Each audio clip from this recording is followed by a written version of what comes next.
chắc ngayប្រឡងជិតចូលមកដល់ហើយការដាស់តឿននិងគំនិតខ្លះៗសម្រាប់សិស្សានុសិស្សទី12ទាំងអស់គ្នាដែលគួរធ្វើហើយនិងមិនគួរធ្វើសួស្តីអ្នកទាំងអស់គ្នាថ្ងៃនេះសិក្សានគរនឹងមានសារកន្លឹះសំខាន់ៗសម្រាប់ចែកជូនទៅដល់បងប្អូនថ្នាក់ទី12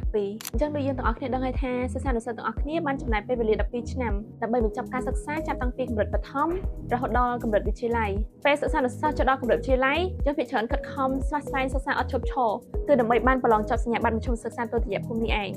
តាមពិតទៅការសិក្សាហាក់ដូចជាមិនស្រួលហើយក៏មិនពិបាកខ្លាំងខ្លាពេកនោះដែរឲ្យតែយើងព្យាយាមនោះជោគជ័យនឹងមករកយើងហើយចេញឯណាមិញសល់ដល់មួយសប្តាហ៍ទៀតទេសិស្សានុសិស្សទាំងអស់គ្នានឹងត្រូវប្រឡងបញ្ចប់ឆ្នាំសិក្សាដើម្បីបង្ហាញពីសមត្ថភាពដែលបានខំប្រឹងប្រែងអស់រយៈពេល12ឆ្នាំចុងក្រោយនេះចឹងថ្ងៃប្រឡងជិតចូលមកដល់ហើយខាងក្រោមហ្នឹងគឺជាសារដាស់តឿននិងគំនិតខ្លះៗសម្រាប់សិស្សានុសិស្សទី12ទាំងអស់គ្នាដែលគួរធ្វើហើយនិងមិនគួរធ្វើចឹងយើងចាប់ផ្ដើមពីចំណុចដែលយើងត្រូវធ្វើសិនដើម្បីឲ្យយើងរៀបចំខ្លួនបានល្អប្រសើរនិងមានទំនុកចិត្តក្នុងការប្រឡងសិស្សានុសិស្សគួរទី1រៀបចំកាលវិភាគសម្រាប់សិក្សាគ្រប់មុខវិជ្ជាដើម្បីឲ្យចំណេញពេលវេលាសម្រាប់សិក្សាក្នុងរយៈពេលខ្លីនេះអ្នកទាំងអស់គ្នាគួរតែបង្កើតកាលវិភាគរៀនឲ្យបានល្អដើម្បីជួយឲ្យយើងមានរបៀបរៀបរយក្នុងការរៀនសូត្រជួយយើងឲ្យដឹងថាមុខវិជ្ជាអ្វីដែលយើងត្រូវរៀននិងឲ្យមានប្រសិទ្ធភាពទី2គឺគួរផ្ដោតលើមុខវិជ្ជាណាដែលពិបាកមុនសិស្សានុសិស្សគួរព្យាយាមសិក្សានិងអនុវត្តបន្ថែមលើមុខវិជ្ជាណាដែលគិតថាពិបាកហើយបន្តអនុវត្តវាជាប្រចាំរហូតមកដល់ថ្ងៃប្រឡងការធ្វើបែបហ្នឹងគឺជួយឲ្យខួរក្បាលរបស់យើងនឹងមានការចងចាំនិងអាចធ្វើបានច្រើននៅពេលប្រឡងផងដែរ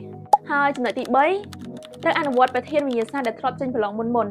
អញ្ចឹងសិស្សានុសិស្សទាំងអស់គួររៀននិងអនុវត្តលើលំហាត់វិញ្ញាសាចាស់ៗដែលធ្លាប់ចេញប្រឡងនៅឆ្នាំមុន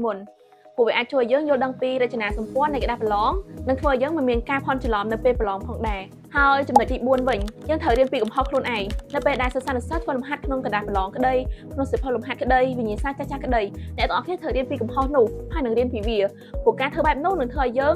បានល្អប្រសើរនៅពេលក្រោយនិងមិនបង្កើតកំហុសដដែលៗទៀតទេហើយចំណុចទី5វិញស្វែងយល់ពីគំនិតសំខាន់ៗមេរៀននិងលំហាត់ជាជាងការព្យាយាមបន្ទិញសិស្សានុសិស្សទាំងអស់គ្នាគួរតែព្យាយាមយល់ពីគំនិតសំខាន់ៗក្នុងមេរៀនព្រោះកាលណាអ្នកទាំងអស់គ្នាយល់យើងនឹងអាចឆ្លើយសំណួរឬធ្វើលំហាត់បានល្អប្រសើរទោះសំណួរឬលំហាត់ទាំងអស់នោះយើងអត់ធ្លាប់ជួបក៏ដោយសិស្សានុសិស្សទាំងអស់ត្រូវចាំថាកាលណាយើងបានរៀបចំខ្លួនឲ្យបានល្អនិងមានទំនុកចិត្តកាន់តែខ្លាំងនៅពេលប្រឡងតែចំណុចទី6វិញគឺការគ្រប់គ្រងពេលវេលាសិស្សានុសិស្សមួយចំនួនអាចកំពុងកេងសម័យថាចិត្តដឹងឲ្យប្រឡងនិងមានអភូតហេតុកើតឡើងនឹងជួយឲ្យគេប្រឡងបានជាប់យ៉ាងងាយអញ្ចឹងទៅប៉ុន្តែជាក់ស្ដែងអភូតហេតុហ្នឹងគឺតែងតែកើតចំពោះមនុស្សណាដែលខិតខំរៀនសូត្រតែប៉ុណ្ណោះដូចពាក្យចាក់ពោលថាទេវតាចាំជួយតែមនុស្សណាដែលជួយខ្លួនឯងតែប៉ុណ្ណោះអ្នកទាំងអស់គ្នាគួរតែរៀបចំពេលវេលាសម្រាប់សិក្សានិងសម្រាប់លំហែកាយបានច្បាស់លាស់ចូលមកដល់ចំណុចទី7ការថែទាំសុខភាពគឺជារឿងចម្បងដែលសិស្សានុសិស្សទាំងអស់គ្នាត្រូវតែគិតគូរសល់ប្រហែល10អាទិត្យទៀតទេយើងនឹងដល់ថ្ងៃប្រឡងហើយដូច្នេះសិស្សានុសិស្សទាំងអស់គ្នាគួរតែញ៉ាំអាហារណាដែលល្អសម្រាប់សុខភាពញ៉ាំទឹកនិងសារ៉ាឲ្យបានគ្រប់គ្រាន់និងក្រៅពីដេកដោយឧទាហរណ៍ជាក់ស្ដែងដូចជាចូលសម្រាកលឿននិងក្រៅពីដំណេកឲ្យបានរហ័សដើម្បីរំលឹកមេរៀនដូចជាបិតាស្ថាបនិករបស់សហរដ្ឋអាមេរិកលោក Benjamin Franklin បានពោលពាក្យមួយឃ្លាថា early to bed and early to rise make a man healthy, wealthy and wise ម្យ៉ាងវិញទៀតបើសិស្សានុសិស្សមិនថែសុខភាពឲ្យបានល្អទេនោះអ្វីគ្រប់យ៉ាងនឹងត្រូវបាត់បង់អញ្ចឹងឥឡូវចូលមកដល់អ្វីដែលគួរធ្វើម្ដងអញ្ចឹងទី1គឺមិនត្រូវបណ្ដោយពេលវេលាទៅទេកុំចាំស្អែកចាំរៀនចាំបន្ទិញចាំធ្វើលំហាត់ចាំរំលឹកមេរៀនព្រោះថ្ងៃស្អែកនឹងមិនងាយមកដល់ទេចាប់ផ្ដើមពីថ្ងៃនេះដើម្បីឲ្យអ្នកទាំងអស់គ្នាមានថ្ងៃស្អែកដ៏ស្រស់បំព្រងហើយចំណុចទី2វិញគឺកុំព្យាយាមប្រៀបធៀបខ្លួនឯងជាមួយនឹងអ្នកដទៃច្បាស់ណាស់ថាមនុស្សម្នាក់ៗមានចំណេះជំនាញចំណូលចិត្តការរស់នៅការរៀនសូត្រនិងទេពកោសល្យផ្សេងៗពីគ្នានេះមានន័យថាអ្នកទាំងអស់គ្នាមានវិធីរៀនផ្សេងៗពីគ្នាពីមនុស្សដទៃចឹងទៅអញ្ចឹងអ្នកទាំងអស់គ្នាអាចមានមុខវិជ្ជាណាដែលប្រកែកជាងមិត្តភ័ក្តិអ្នកទាំងអស់គ្នាដូច្នេះអ្នកទាំងអស់គ្នាត្រូវតែមានទំនុកចិត្តលើខ្លួនឯងនិងជឿថាខ្លួនឯងអាចធ្វើបានដោយសុភាសិតអង់គ្លេសមួយបានលើកឡើងថា you can do so can I ហើយអ្នករូបវិទ្យា Albert Einstein បានលើកឡើងថ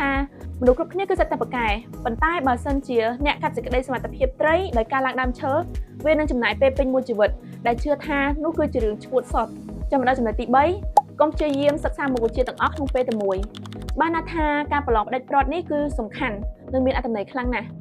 ហើយគឺយើងត្រូវផ្ដោតលើមុខវិជ្ជាជាច្រើនដូច្នេះសិស្សានុសិស្សគួរតែបែងចែកពេលវេលាឲ្យបានច្បាស់លាស់សម្រាប់ការសិក្សាមុខវិជ្ជានីមួយៗព្រោះថាបើសិក្សាក្នុងមុខវិជ្ជានៅក្នុងពេលតែមួយគឺពិបាកនឹងចងចាំនិងយល់បានយូរចឹងទៅហើយរីឯចំណុចទី4វិញគឺត្រូវកាត់បន្ថយការប្រើទូរស័ព្ទឬគ្រឿងអេឡិចត្រូនិកការប្រើប្រាស់គ្រឿងអេឡិចត្រូនិកគឺមិនអាក្រក់នោះទេបើយើងប្រើវានៅក្នុងន័យសិក្សាការមើលមេរៀនតាម YouTube ការធ្វើលំហាត់នានាអ្វីដែលអ្នកនរគ្នាគួរចំណាយពេលលើសលប់លើ Facebook TikTok ឬកម្មវិធីផ្សេងៗដែលគ្មានប្រយោជន៍សម្រាប់យើងក្នុងថ្ងៃប្រឡងចូលមកដល់ចំណុចចុងក្រោយគឺចំណុចទី5អញ្ចឹងគឺយើងអត់គួរផ្ដោតទៅលើលទ្ធផលពេកតែត្រូវផ្ដោតលើការព្យាយាមប៉ុន្តែការរំពឹងទុកវាជាអ្វីដែលសិស្សានុសិស្សគ្រប់គ្នាតែងសម័យថានឹងបានដូចបំណងតែយើងត្រូវចាំថាលទ្ធផលនឹងដូចបំណងអាស្រ័យលើការព្យាយាមដូចគ្នាបើយើងព្យាយាមរៀនដោយយកចិត្តទុកដាក់និងដោយប្រុងប្រយ័ត្ននោះជោគជ័យនឹងរត់មករកយើងដោយនៅសុភាសិតអង់គ្លេសមួយបានលើកឡើងថា Don't expect the best but do your best then the best will come to you ពីយើងខ្ញុំក្រុមសិក្សានគរសូមអរគុណ